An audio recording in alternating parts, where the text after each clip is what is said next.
नमस्कार, आप देख रहे हैं आपका अपना चैनल लोकमंच न्यूज। मैं हूं आपके साथ अक्षय सिंह। बढ़ती महंगाई और कानून व्यवस्था को लेकर विपक्ष सरकार पर हमलावर। विपक्षी दलों का कहना है कि बढ़ती महंगाई और बदले की भावना से हो रही कार्रवाई ने प्रदेश की कानून व्यवस्था को कटघरे में खड़ा कर दिया है। सरकार महंगाई पर काबू पाने में तो नाकाम है, लेकिन विपक्षी दलों की आवाज दबाने के लिए बदले की भावना से कार्रवाई की जा रही है। आजम खान, मुख्तार अंसारी और अतीक अहमद जैसे लोगों को जानबूझकर टारगेट किया जा रहा है। विपक्षियों के आरोप हैं कि जनता से किए वादे पूरी करने में सरकार नाकाम साबित हुई है और आगामी लोकसभा चुनाव में बीजेपी की सत्ता को जनता उखाड़ फेंकेगी।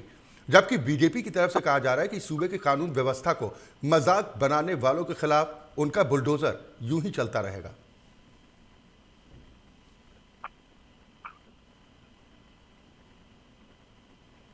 महंगाई और कानून व्यवस्था पर सवाल खड़े किए जा रहे हैं। विपक्षियों की तरफ से आरोप लगाए जा रहे हैं कि महंगाई के मोर्चे पर सरकार बुरी तरह से फेल हो चुकी है, जबकि कानून व्यवस्था की स्थिति भी लचर है। आरोप इस बात को लेकर लगाए जा रहे हैं कि बदले की भावना के तहत विपक्षी दलों के नेताओं को टारगेट किया जा रहा है। हालांकि सरकार की तरफ से कहा जा रहा है कि प्रदेश में माहौल खराब करने वालों और गुंडागर्दी करने वालों के खिलाफ कठोर कार्रवाई ऐसे ही जारी रहेगी। गुंडे माफियाओं को किसी भी सूरत में बख्शा नहीं जाएगा। हालांकि विपक्ष की तरफ से इस बात को लेकर दावा किया जा रहा है कि प्रदेश की जनता आगामी लोकसभा चुनाव 2024 में बीजेपी को सबक जरूर सिखाएगी। या तो आज हम इसी पर चर्चा करेंगे। बेहद खास मेहमान हमारे साथ इस वक्त जुड़े हैं अफजाल अंसारी साहब। आप सांसद हैं गाजीपुर के। बहुत स्वागत है अफजाल भाई आपका। शुक्रिया। महंगाई और कानून व्यवस्था पर सवाल खड़े किए जा रहे हैं। आपको क्यों लगता है कि सरकार दोनों मोर्चों पर फेल है? देखिए, तो जग जाहिर है अब देश में इससे बदतर हालात कभी नहीं थे। जहां तक महंगाई का सवाल है, आम इंसान का जीना दूभर हो गया। अब सरकार इस महंगाई के मुद्दे से ध्यान हटाने के लिए तमाम तरह के शगुफे छोड़ती रहती है। उसी तरह के हालात कानून व्यवस्था के लिए भी है। पूरे देश में बेरोजगारी एक बहुत बड़ी समस्या बन के उभर रही है। ऐसी स्थिति में अब सरकार को मीडिया के माध्यम से जनता का कहीं न कहीं ध्यान बांटना है, जनता को कहीं न कहीं मूल मुद्दों से हटाना है और उसके सामने कुछ न कुछ परोसना है जी। तो ये एक मिली भगत है। उस मिली भगत से में बेहतरीन रोल कर रही है मीडिया, जो गोदी मीडिया है। सब मीडिया तो नहीं, लेकिन गोदी मीडिया। चले, आपने महंगाई को लेकर सरकार को जिम्मेदार बताया और कानून व्यवस्था को लेकर आपने कहा कि जिस तरीके से विपक्षी दलों के नेताओं को टारगेट किया जा रहा है वो सोची समझी साजिश के तहत है। सबसे पहले हम कानून व्यवस्था की बात कर लेते हैं। क्यों लगता है आपको कि सरकार जानबूझकर विपक्षी नेताओं को टारगेट कर रही है? नहीं, जाहिर है। क्यों आपको नहीं लगता? आम जनता ये देख के चल रही है कि जहां सरकार फेल होती है वहां वो हथकंडे अपना लेती है। कुछ केंद्रीय जांच एजेंसियां हैं। जहां चुनाव होने का होगा, पहले इनकम टैक्स पहुंच जाएगा, उसके बाद सीबीआई पहुंच जाएगी, उसी क्रम में ईडी पहुंच जाएगी और तमाम विरोधी नेताओं को किसी न किसी आरोप में फिर उनके यहाँ छापामारी या दुनिया भर के खबरें प्रसारित मीडिया करता है। और अगर उनमें से कोई हौसला हार गया तो फिर वो भारतीय जनता पार्टी के सामने नतमस्तक हुआ तो वो गंगा नहा लिया। अब वो पवित्र है, क्या नाम बता बता के गिनाए। ये कहाँ ये स्थिति नहीं है? कर्नाटक में ये स्थिति नहीं है कि बंगाल में ये स्थिति नहीं है जी। अब इस बात से आम जनता ये समझ चुकी है, आम जनता को ये महसूस है जी कि नाम देना है कि हम कानून व्यवस्था के लिए काम कर रहे हैं, लेकिन सच्चाई ये है कि जितने भी सत्ता से जुड़े हुए बैड एलिमेंट हैं उनको खुली छूट दी गई है। वो जो चाहे मनमानी करें और वो कर रहे हैं, आए दिन कर रहे हैं। लेकिन एक सवाल इस बात को लेकर भी उठता है कि आपके भाई मुख्तार अंसारी पर जिस तरीके से कार्रवाई हुई, ये उस बात की पीड़ा है या वाकई में आपको लगता है कि प्रदेश में बहुत हालात इस वक्त खराब चल रहे हैं कानून व्यवस्था के? आप कानून व्यवस्था की स्थिति की बात करते हैं तो मैं दो नाम आपको बताता हूं। हम्म। आज भी उत्तर प्रदेश में माफियाओं की सूची में हम्म।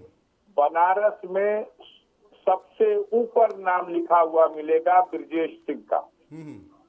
गाजीपुर में एकदम सामने दिखा हुआ मिलेगा त्रिभुवन सिंह का। हम्म।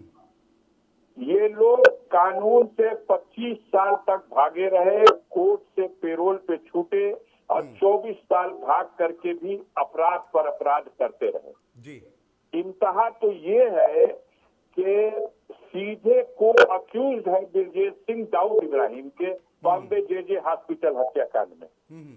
और उसके बाद भी आप बता दीजिए इन माफियाओं के खिलाफ गैंगस्टर होते हुए भी कौन सी प्रॉपर्टी इनकी जब्त की गई, कौन सी इनके विरुद्ध कार्रवाई की गई। इनको मेहमान की तरह नहीं तो आप ये कह रहे हैं BBMP कि चाहे मुख्तार अंसारी हो, सुविधाएं दे करके अतीक अहमद इनके हो। मुकदमों को खत्म कराने के लिए जी नहीं, आपको लग पुलिस रहा है कि के अतीक आला अहमद हो अधिकारी या गवाहों फिर को मुख्तार जाके अंसारी हो, हटकाते उनके खिलाफ हटकाते और साजिशल ला कार्रवाई करके की गई है, होस्टाइल जानबूझकर टारगेट किया करके गया? उनको अदालत में बयान कराते दिखाई दे रहे हैं।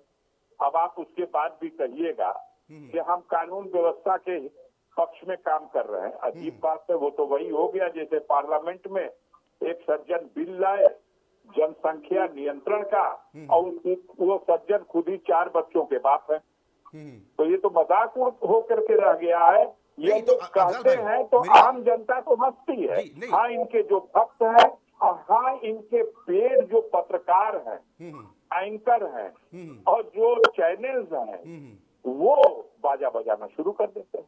नहीं अफजल भाई, आपको ऐसा क्यों लगता है? और एक बड़ा सवाल तो इस बात को लेकर खड़ा होगा ना कि अब तक आपराधिक प्रवृत्ति के कुछ लोग राजनीतिक चोला पहनकर या फिर कहें राजनीति का कवच हासिल कर खुद का बचाव करने की कोशिश करते रहे हैं। ऐसे लोगों पर अगर शिकंजा कसा जा रहा है तो फिर उसमें आपत्ति क्यों होनी चाहिए? देखिए, हम कहेंगे तो बात बड़ी हो जाएगी और बुरी लग जाएगी। नहीं सर, बिल्कुल। अन्यथा आप जो लोकमंच न्यूज लोग के मंच गंगा पर आप नहा के बिल्कुल खुलकर बैठे बोलिए। हुए हैं, आप उत्तर प्रदेश के मुखिया को देख लीजिए, इनके ऊपर तमाम आपराधिक मामले हैं। यहाँ के जो डिप्टी सीएम हैं जी, उनके ऊपर देख लीजिए तमाम आपराधिक मामले हैं। नहीं तो अदालत क्यों नहीं जाते? पूरी मंत्रिपरिषद की अफजल भाई, जमात में आपको वो लगता है कि लोग अपने मुकदमे का न्यायालय में ट्रायल नहीं होने देना चाहते जी, और इसलिए अपने अधिकार का दुरुपयोग करके सत्ता से जुड़े हुए लोगों के वो तमाम मुकदमे और गंभीर धाराओं के मुकदमे, हत्या के, अपहरण के, दंगे के, फसाद के सारे मुकदमे उठा लिए गए और उठाए जा रहे हैं। और दूसरे लोगों के ऊपर जो विपक्षी है उसके ऊपर झूठे मुकदमे गढ़े जा रहे हैं, लगाए जा रहे हैं। सबूत नहीं है तो सबूत बनाए जा रहे हैं। नहीं अफजल भाई, तो आपको लग रहा है कि मुख्तार अंसारी हो, अतीक अहमद हो, इनके खिलाफ ये जानबूझकर केस रजिस्टर्ड किए गए? नहीं, मैं मुख्तार अंसारी और अतीक अहमद और आजम खान और या जितने वो नाम है जिस पे आप चर्चा कर रहे हैं, जी जी, ये भी सरकार का एजेंडा है और सरकार का एजेंडा है कि इसके चर्चा से भी उनको लाभ मिलेगा, वोट बढ़ेगा कि देखो हमने इन लोगों को रगड़ दिया। ये जितना चाहे रगड़े, हमें कानून व्यवस्था पर और जो देश का कानून है और जो देश में न्याय प्रणाली है उस पर भरोसा है। और मैं देख रहा हूँ कि कहीं न कहीं इनसे प्रभावित होकर के अगर कोई अन्याय भी कर देता है तो उसको ऊपर की अदालत में जाकर के न्याय मिलने की पूरी संभावना रहती है तो सर, और वो भी रहा। नहीं अफजल भाई, सवाल ये है ना, आप बिल्कुल आप अगर आरोप लगा रहे हैं और आप अदालतों पर भरोसा जाहिर कर रहे हैं कि देश में न्याय व्यवस्था अभी भी है, वहां से इंसाफ मिलता है, लेकिन इनमें से कई ऐसे कुख्यात अपराधी रहे हैं जिन्होंने राजनीति को कवच के तौर पर इस्तेमाल किया और अब तक बचाव होता रहा, जिसमें एक आपके भाई का नाम भी शामिल है। 59 साल की उम्र में 59 मुकदमे, सर मेरा सवाल सुन लीजिए, 59 साल की उम्र में 59 मुकदमे दर्ज हो जाते हैं जिनमें कई संगीन, 34 साल के बाद पहली बार 7 साल की सजा का ऐलान होता है। सजा तो अदालत ने दी ना। देखिए, आप उन लोगों का नाम नहीं लिए, एक बार भी, हिम्मत भी नहीं है, नहीं ले पाएंगे आप। सर मैं सारे नाम इन लूंगा, लोगों मेरे का पास नाम लिस्ट है, लेके आप अपनी मैंने बात पूरी कहा कीजिए पहले। कि दाऊद इब्राहिम के को अक्यूज्ड भी आज फल फूल रहे हैं अमन चैन के और वीआईपी सिस्टम के तमाम रहन सहन में जी। तो लूट मिल रहा है।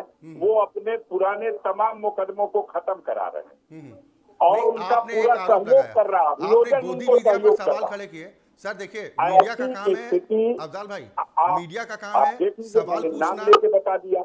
अब अगर आप किसी नाम के साथ पीछे का इतिहास बताएंगे कि ये तो फला पे मुकदमा है, तो मैं आपको तो वो इतिहास नहीं दोहराऊंगा कि हमारे देश के गृह मंत्री के ऊपर कितना बड़ा मुकदमा था। हम तो आपसे ये नहीं कहना चाहेंगे नहीं तो अदालत कि क्यों नहीं एक जाते हैं? सम्मानित जज की हत्या आप लोग के अदालत क्यों लिए नहीं जाते हैं? और सुप्रीम कोर्ट में महीनों बहस होती रह गई कि इस मामले की जांच करा दी जाए। क्या ये साधारण बात थी? क्या गुजरात के दंगे से जो तमाम चीजें उपजी, सर उस अभी पर तो पिछले अदालत दिनों अदालत बहुत का निर्णय पुराना आ चुका है मामला ना हो गया, ये सर। अफजाल कह भाई, करके सारी फाइलें बंद कर दी। एक तरफ आप लोग अदालतों पर भरोसा जाहिर करने की बात करते हैं और दूसरी तरफ गुजरात दंगों की बात करते हैं, उस पर तो अदालत का फैसला आ चुका है, फिर आप अदालत बात पर सवाल हमारी खड़े सुनिए। कीजिएगा क्या? हम कह रहे हैं कि हमारे यहाँ के देश के कानून और संविधान का ये सिस्टम है कि एक अदालत में अगर कोई फैसला आता है, वो स्वीकार अगर आपको नहीं है तो ऊपर की अदालत में राइट है आपको, आप जाइए, अपील करिए, अपनी बात कहिए। और आप चाहते हैं कि कुछ लोग ऐसे रहे जो कानून से और रूल से ऊपर हो, उनके विरुद्ध अदालत में न मुकदमा चले, न जांच हो और न उनको सजा हो, न उनके खिलाफ कोई पैरवी कर सके। नहीं तो और सर दूसरी आपने तरफ जबरदस्ती मुकदमों में फंसा के जी। कितने दिन में माननीय आजम खान के खिलाफ 100 मुकदमा लिख दिया गया। बताइए, तो अदालतें भी दबाव में है क्या सरकार के? अदालतें भी सरकार के दबाव में है क्या? कोशिश की जा रही है। अदालतें हमारी जिस दिन सरकार के पूरी तरह दबाव में आएंगी, देश में लोकतंत्र खत्म हो जाएगा। लगातार इसकी कोशिश हो रही है। जस्टिस लोया की जो हत्या हुई जी, किन संदिग्ध परिस्थितियों में हुई, ये तमाम हिंदुस्तान में लोग आज भी उस घटना को लेकर चिंतित है। नहीं तमाम लोगों पे दबाव, जो न्याय का काम बिल्कुल करने के लिए मजबूत कदम बढ़ाना चाहता है। सर, आपको याद नहीं है हेमंत करकरे? देश लोकतंत्र से चलता है करकरे मारा तो गया एक और मुठभेड़ सांसद में महोदय आतंकवादियों के घटनाक्रम को जी, दिखा जी, के। जी, जी, अफजाल लेकिन भाई। आपको मालूम है हेमंत करकरे ही वो जांच अधिकारी था जिसने पहली बार खोल के रख दिया कि ये जो इस्लामी आतंकवाद के नाम पर तमाम घटनाओं को थोपा जाता है कुछ लोगों के नाम से, जी, तो उसमें बेगुनाह भी थोपे जा रहे हैं और असली दरिंदे कौन लोग हैं उसने सारी लिस्ट ला करके सामने रख। अफजाल भाई, कोहराम मच गया पूरे देश में। जी नहीं, आप बिल्कुल, लोकतंत्र में अधिकार है सभी को अपनी आवाज बुलंद करने का, और अगर किसी को लगता है कि अगर मौजूदा सरकार में इंसाफ नहीं मिल पा रहा है तो अदालतों के दरवाजे तो खुले हैं। आपने ये बात कही कि बदले की भावना के तहत कार्रवाई हो रही है। अतीक अहमद तो कुछ और कहते हैं, वो तो कह रहे हैं कि योगी सरकार में ईमानदारी के साथ काम हो रहा है, अच्छा काम कर रहे हैं योगी आदित्यनाथ।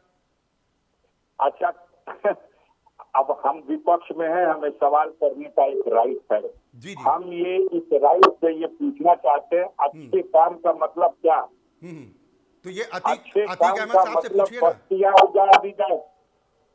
आप अयोध्या चले जाइए और अयोध्या में जाके पता करिए, लोग सड़कों पर बिलक रहे, रो रहे, जिनके घर उजाड़े जा रहे हैं। क्या कुछ दिन पहले ये रहस्य सामने नहीं आया? अफजाल भाई, उन लोगों का भी दर्द तो महसूस किया जाना चाहिए जिन्होंने इन आपराधिक प्रवृत्ति के नेताओं का दंश झेला है, अपने परिवार के लोगों को खोया है, नुकसान उठाया। अयोध्या में भगवान राम के मंदिर के इर्द गिर्द की सारी वो कीमती जमीनें वो हथिया रहे हैं, हथिया चुके हैं और वहाँ अपने अगले कई नस्लों तक के लिए कमाई का साधन मुहैया कराने का प्रबंध कर रहे हैं। तो सर, जिन लोगों के खिलाफ बुलडोजर चल रहा है, गरीब उजाड़े जा रहे हैं। अफजाल भाई, जिन लोगों के खिलाफ बुलडोजर चल रहा है तो वो कोर्ट की शरण ले सकते हैं, कोर्ट से भी रियायत नहीं मिल रही है। तमाम लोग ऐसे हैं जिन पर बुलडोजर चला है, जिन्होंने गरीब लोगों की संपत्तियों को नहीं मिल रही है। हो सकता है कुछ देर हो, लेकिन इतना याद रखिए कि जिस दिन न्यायपालिका भी पूरी तरह इनके नियंत्रण में आ जाएगी, इनकी कोशिश है नहीं तो ये किस तरह का भरोसा है अफजाल भाई? और आप माननीय हाई कोर्ट में भी और लोकतंत्र के सुप्रीम कोर्ट मंदिर में में आप बैठते हैं, कि सरकार चाहती है कि वो मेरे नियंत्रण में आ जाए, लेकिन जिस दिन सरकार के नियंत्रण में ये अदालतें आ जाएंगी, ये न्यायाधीश आ जाएंगे, देश का लोकतंत्र पूरी तरह खत्म हो जाएगा। सर देखिए, अदालतें जब फैसला देती हैं तो एक पक्ष होता है, एक विपक्ष होता है, किसी के फेवर में फैसला होता है, किसी के विरोध में होता है। तो जिसके विरोध में फैसला होता है वो तो अदालतों पर सवाल खड़े करता है कि जी सब बिक गए, जी सब पर दबाव है। नहीं ठीक है साहब, फैसला तो अदालत जब करेगी तो किसी के पक्ष में होगा, लेकिन अदालत के पास मटेरियल होता है, फाइल होती है। आप देखते हैं हमारी न्यायपालिका का जो चित्र बनाया जाता है, तो आंख पर पट्टी बनी हुई और हाथ में तराजू लिए हमारे देश की वो न्याय व्यवस्था है जिसको वहाँ दिखाया जाता है। पलड़े में सबूत जैसा होता है, निर्णय उसके अनुसार आता है। इसमें आप जो कहना चाहते हैं, देखिए मैं इस बात को आपसे सहमत नहीं हूँ कि न्यायपालिका हमारी पूरी तरीके से सरकार के ग्रिप में आ चुकी है। नहीं सर, मैंने तो आपसे सवाल किया, ये मैंने सवाल नहीं, चाहत है, ये मेरा सवाल नहीं है, मैंने आपसे सवाल किया कि क्या आपको लगता है कि अदालतें भी दबाव में हैं क्या? जब ये न्यायपालिका पर भी नियंत्रण पा ले, लेकिन इन्हें हमें नहीं लगता है कि मिल पाएगा। नहीं तो अतीक अहमद साहब ने जिस तरीके से कहा कि मौजूदा में उत्तर प्रदेश की योगी सरकार बेहतर और ईमानदारी के साथ काम कर रही है, तो क्या आपको लग रहा है कि उनको सरकार का डर है या फिर किसी तरह की कोई रियायत मिल जाए इसलिए अब मीठी वाणी का इस्तेमाल कर रहे हैं?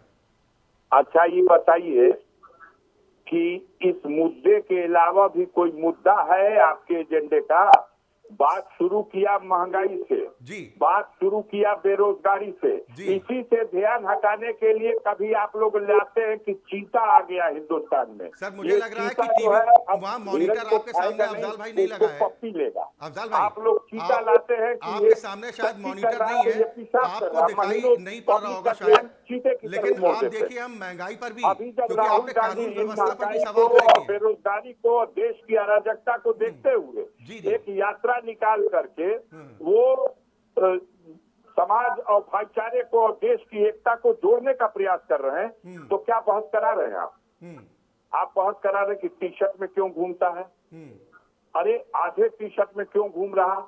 अरे अपनी बहन को गले क्यों लगा दिया? देखिए हमने आपको आमंत्रित किया ऐसे एंकरों को, ऐसे टीवी चैनलों को जो इस तरह की बातों को पकड़ करके और इनकी कमियां खोज रहा है। अफजाल भाई ये सुनिए नहीं तो, देख रहा है कि आज सर सुनिए तो, अगर मेरी आवाज पैदा हो रही है। सर मुझे ये बताइए कि अगर आप कह रहे हैं कि सारा मीडिया बिक गया, तो अफजाल अंसारी तो हमारे मंच पर है ना, आपके जो सवाल हैं उनको तो हम जनता के सामने रख रहे हैं ना। नहीं, आप जनता के सामने हमारे सवाल मत रखिए, जनता के सामने जो जनता के सवाल है वो रखिए।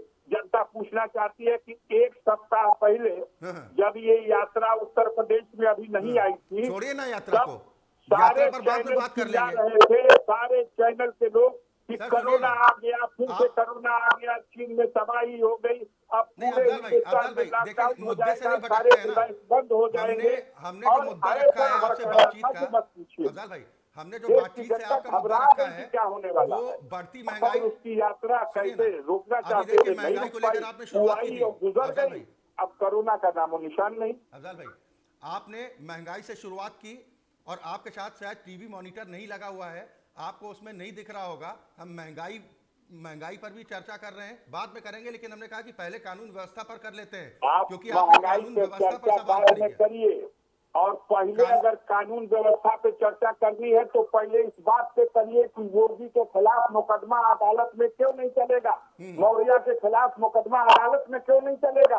ये मंत्री जो जिनके ऊपर हीनियस क्राइम के मुकदमे हैं, इनको सरकार क्यों मुकदमा उठाएगी? तो आने दीजिए अदालत में, अदालत को होने अफजाल अंसारी अदालत जाएंगे, को मानते हैं। चलिए अफजाल भाई आप अदालत में जाइए, कंप्लेंट कीजिए, हम इस मुद्दे को उठाते हैं।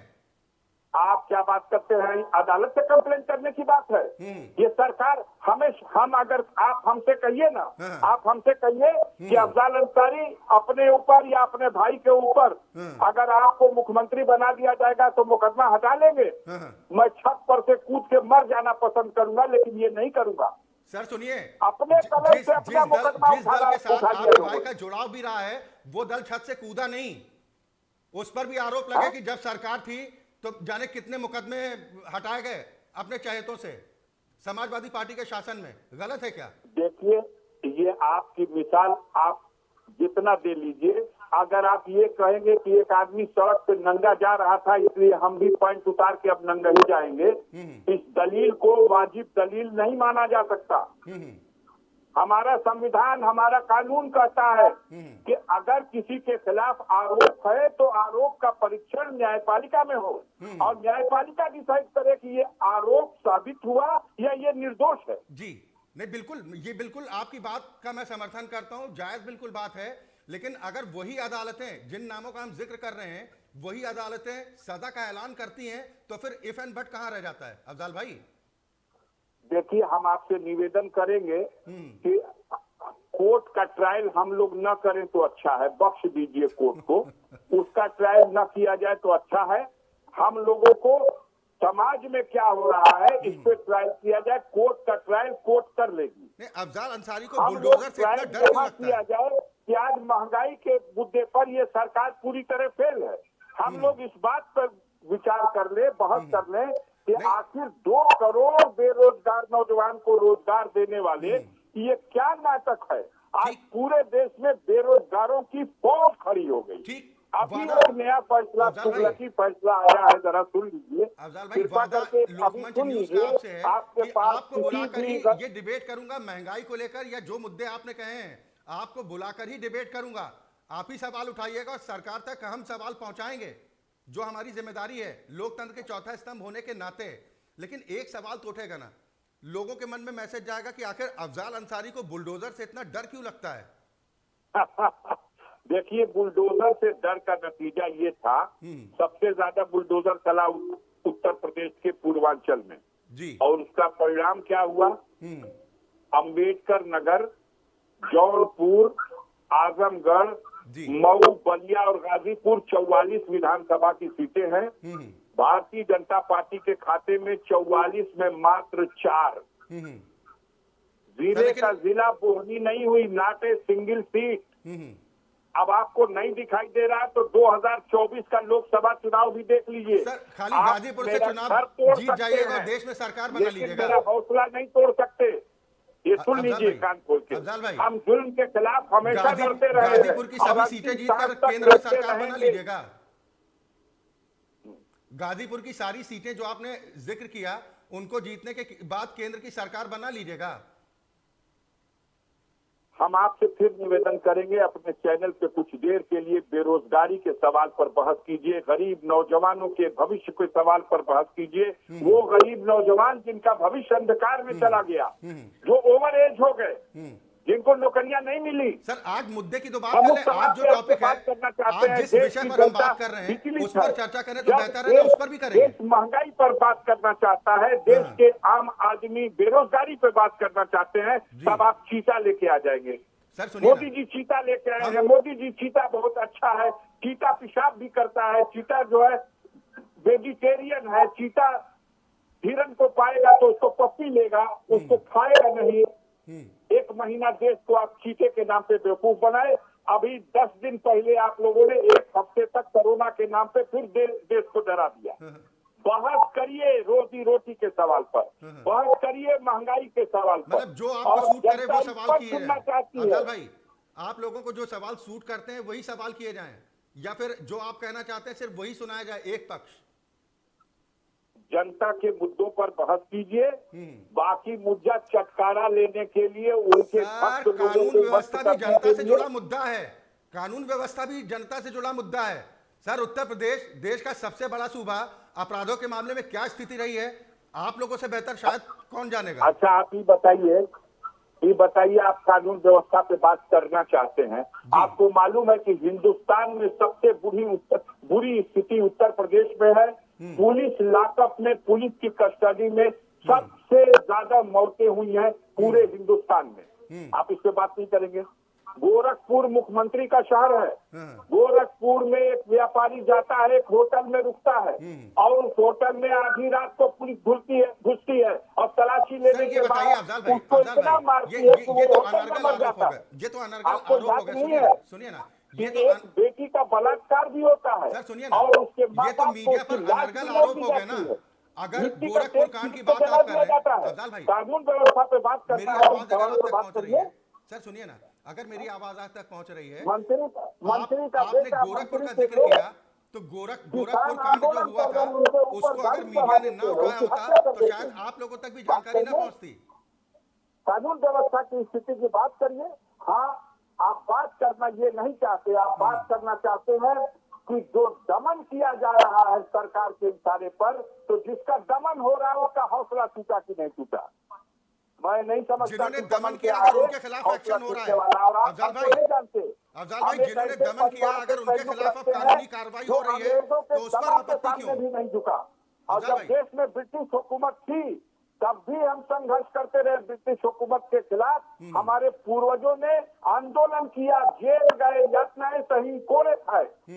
हमने कभी भी जुल्म के सामने घुटना नहीं टेका है। ये हमारे पूर्वजों का इतिहास है और उन्हीं पूर्वजों का खून मेरी रगों में है जी। हम झुकने वाले नहीं हैं। हम सीमाओं पर बलिदान देने वाले परिवार के सदस्य हैं। ठीक है। हम देश को आजादी की लड़ाई में कुर्बानी देने वाले परिवार के सदस्य हैं। तो हमको जिन लोगों का आपराधिक इतिहास रहा है उन पर एक्शन होता है, तो आप लोगों को खुश होना चाहिए। जा सकता अफजाल भाई, आप लोगों को खुश होना चाहिए कि कम से कम अब तक ऐसे लोग बचाव करते रहे किसी न किसी तरह, चाहे राजनीतिक संरक्षण मिला हो या खुद राजनीति में शामिल हो गए हों। अगर अब ऐसे लोगों पर शिकंजा कसा जा रहा है तो इसमें दिक्कत क्या है? और आपने कहा कि कुछ लोगों को टारगेट किया जा रहा है, मैं कुछ नाम बताता हूं आपको। सिर्फ मुख्तार अंसारी और अतीक अहमद तक सीमित नहीं है ना कार्रवाई। ब्रिजेश कुमार सिंह वाराणसी, अरुण कुमार सिंह की बात आप कर रहे थे ना, उनके यहाँ भी बुलडोजर की कार्रवाई हुई है। बबलू श्रीवास्तव के खिलाफ एक्शन हुआ।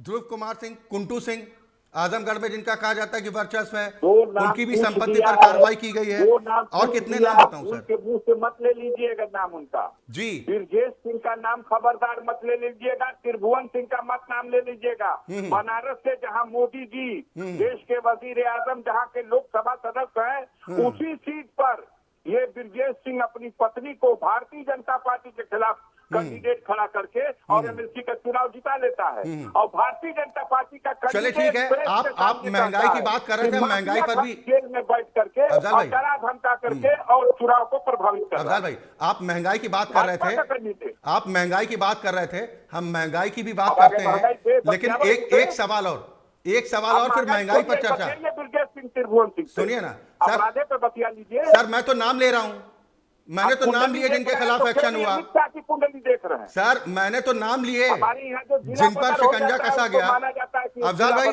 शायद आप तक नाम नहीं पहुंचे, एक बार फिर बोल देता हूं, चाहे ब्रजेश कुमार सिंह हो, बबलू श्रीवास्तव हो, अमित कसाना हो, ध्रुव कुमार सिंह हो, कुंटू सिंह, अनिल भाटी हो, अनिल दुजाना हो, सुंदर भाटी हो, इन जैसे लोगों की संपत्ति पर बुलडोजर चला है, तो ऐसे लोगों पर क्यों नहीं चलना चाहिए?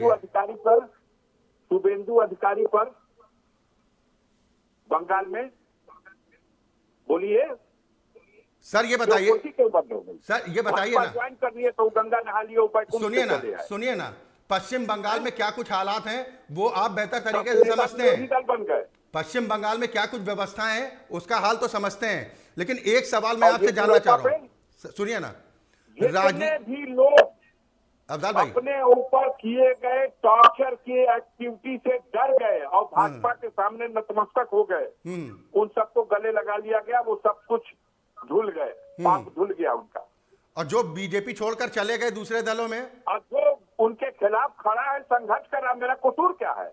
मेरा कसूर ये है कि मनोज सिन्हा को हमने लोकसभा के चुनाव में 2 बार हरा दिया और जब 2 बार हरा दिया तो भाई बनारस के बगल की कॉन्स्टिट्यूंसी है गाजीपुर, मोदी जी के बगल की कॉन्स्टिट्यूंसी है गाजीपुर, जो रेल का मंत्री हो, जो संचार मंत्रालय का मालिक हो, जी, जो डाक एवं पोस्ट विभाग का मालिक हो। चले ठीक अफजाल भाई, एक एक कानून व्यवस्था पर अंत में मैं सवाल आपसे जानना चाहूंगा से हारेंगे सर, तो बदला तो लिया एक जाएगा। सवाल का जवाब मैं आपसे जानना चाहूंगा, जनता भी तैयारी राजनीति करके में बैठी है, अपराधीकरण का 2024 खात्मा में होना बदला चाहिए लेगी या नहीं? इस अफजाल भाई, अत्याचार का, इस जुल्म का। अफजाल भाई देखिए, मैं आपका बहुत सम्मान करता हूं, मैं आपसे ये जानना चाह रहा हूं कि क्या आप इस फेवर में हैं कि राजनीति से अपराधीकरण खत्म होना चाहिए, तभी लोगों के लिए बेहतर काम हो पाएगा?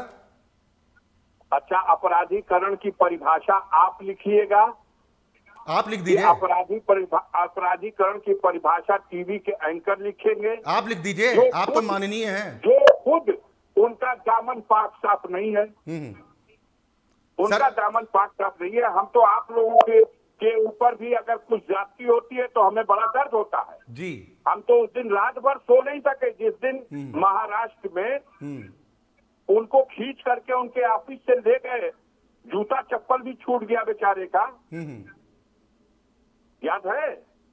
मैं उस नहीं, दिन आप भी रात भर सो नहीं सका कि एक टीवी का, इतना बड़ा टीवी का मालिक और घसीट करके ले जाया गया। तो सर, आपके साथ भी हो रहा है, ऐसा नहीं है? सर सुनिए ना, सारे एक ही कैटेगरी में नहीं आते हैं ना अफजाल भाई, हैं?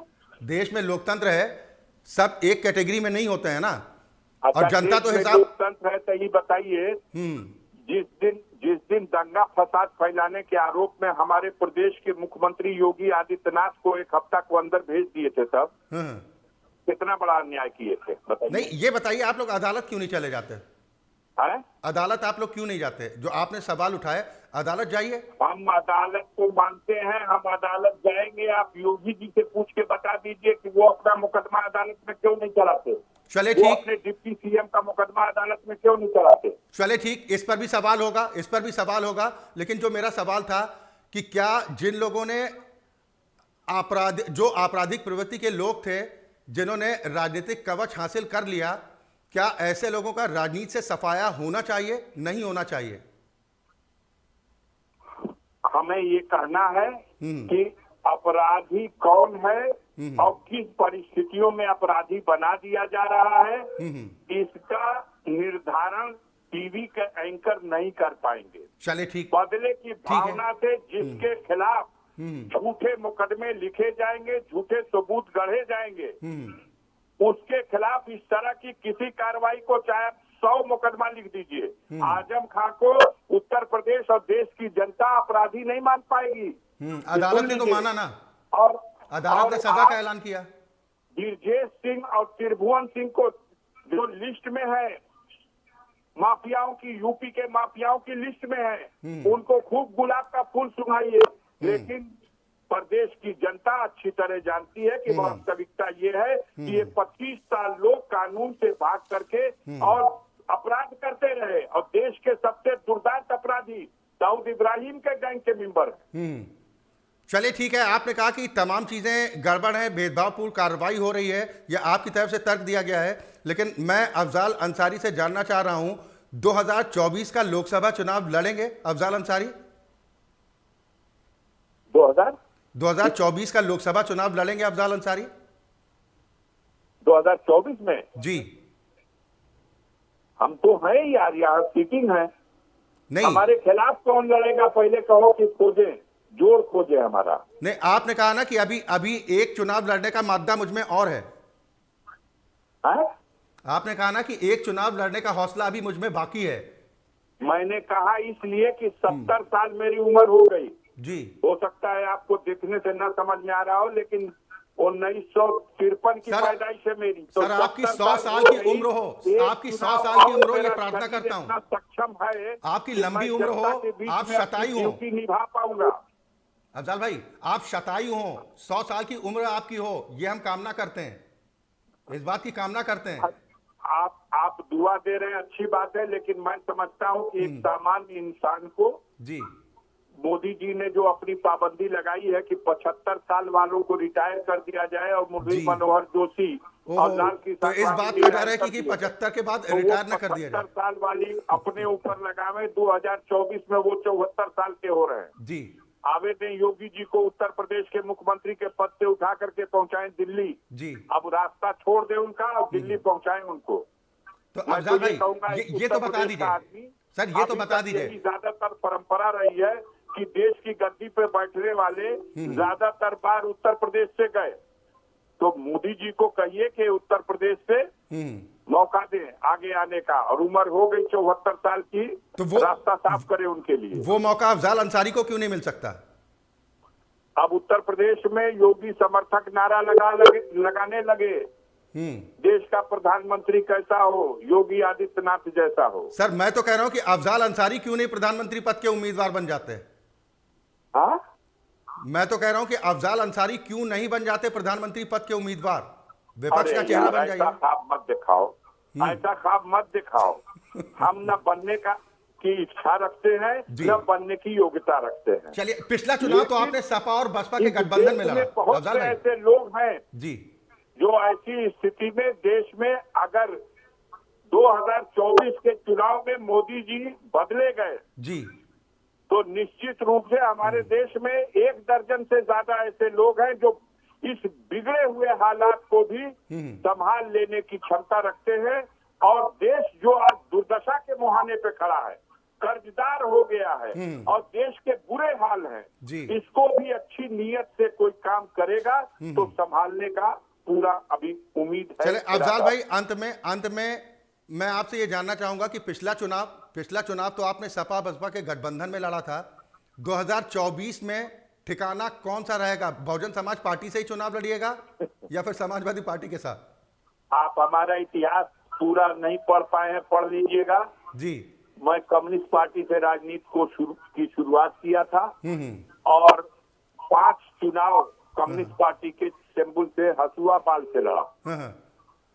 उसके बाद की परिस्थितियां ऐसी थी कि जब उत्तर प्रदेश में जी अकेला मैं बच गया कम्युनिस्ट पार्टी का एमएलए, तो उस परिस्थिति में हमने फिर पार्टी बदली थी और समाजवादी पार्टी ज्वाइन किया था। अगर बीजेपी मौका देती है, समाजवादी पार्टी में काम करता रहा। सुन तो लीजिए जी, अपना इतिहास तो हम आपको बता दें, आप नया बताएंगे, आधा जानते हैं आधा नहीं जानते।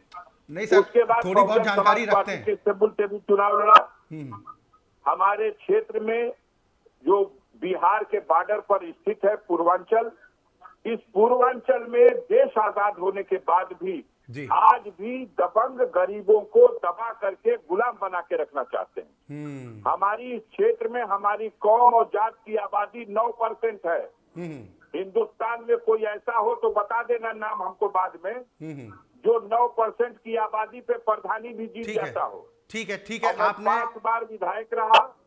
ठीक नहीं, उसके लिए आपको बधाई, उसके लिए आपको अफजाल भाई बधाई। प्यार मिला, 2 बार से संसद का सदस्य चुना गया। ठीक अफजाल भाई, 2024 तक आवाज चुनाव लड़ेंगे और हमको गाजीपुर की जनता चुनाव लड़ाएगी। अगर बीजेपी कह देती कि अफजाल अंसारी साहब आप हमारे पास आ जाइए, हम आपको टिकट देने को तैयार हैं, तो अफजाल अंसारी जाएंगे क्या? टिकट काहे को देंगे? टिकट तो हम पार्टी बना करके भी चुनाव लड़े हैं, लेकिन आज की डेट में मेरी पार्टी विलय हो चुकी है, कोई पार्टी नहीं है।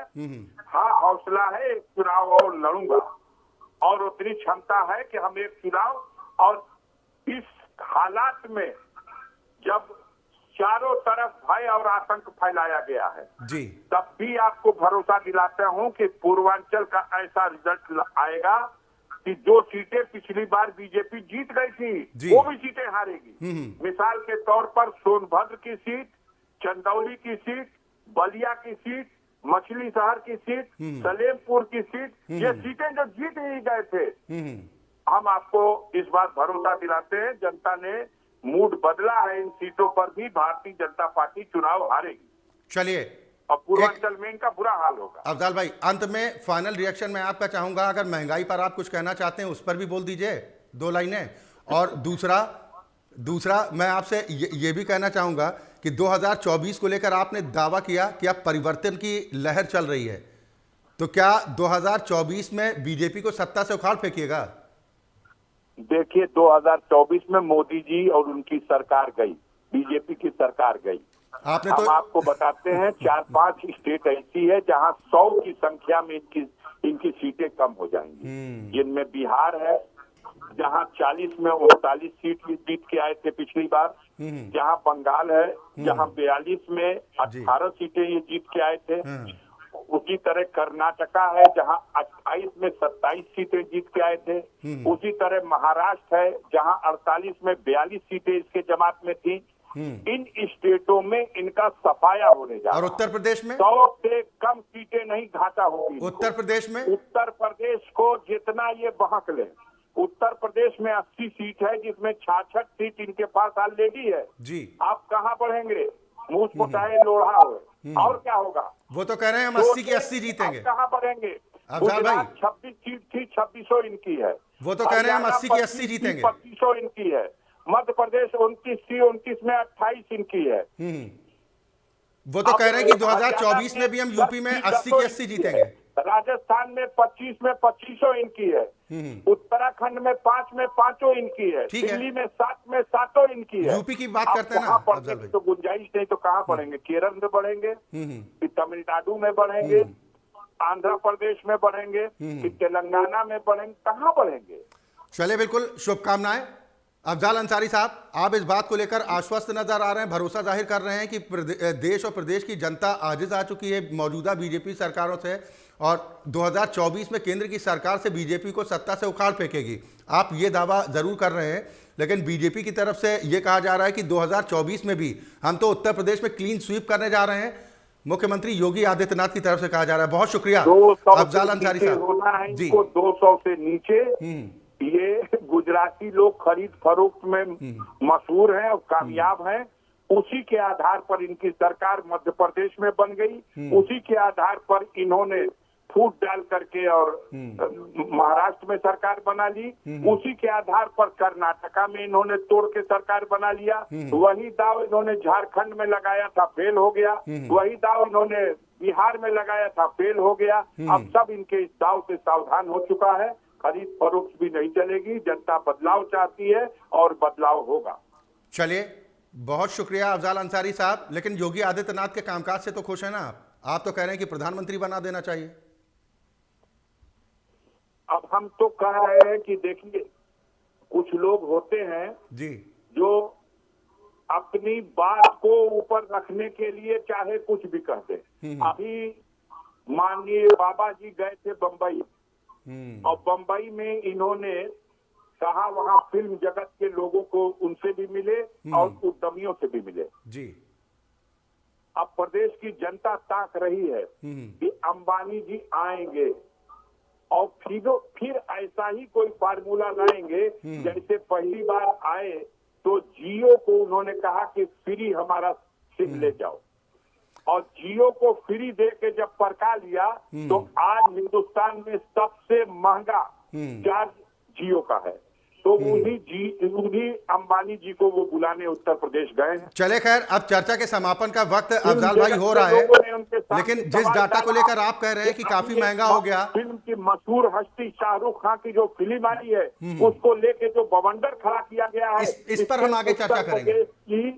इस पर भी हम आगे चर्चा करेंगे अफजाल भाई। वो दुनिया में बदनामी की तरफ बढ़ रहे। बिल्कुल, इस पर भी हम चर्चा करेंगे।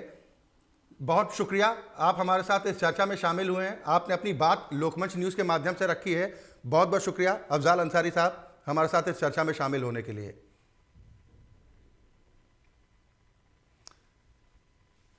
या तो गाजीपुर सांसद अफजाल अंसारी को आप सुन पा रहे थे। बीजेपी सरकार को कटघरे में खड़े करते हुए आरोप लगा रहे हैं कि बदले की भावना के तहत कार्रवाई की जा रही है।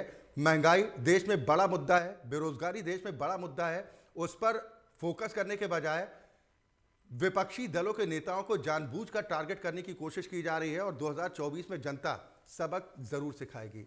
इसी के साथ हमारी खास पेशकश में अभी के लिए बस इतना ही। खबरें लगातार जारी।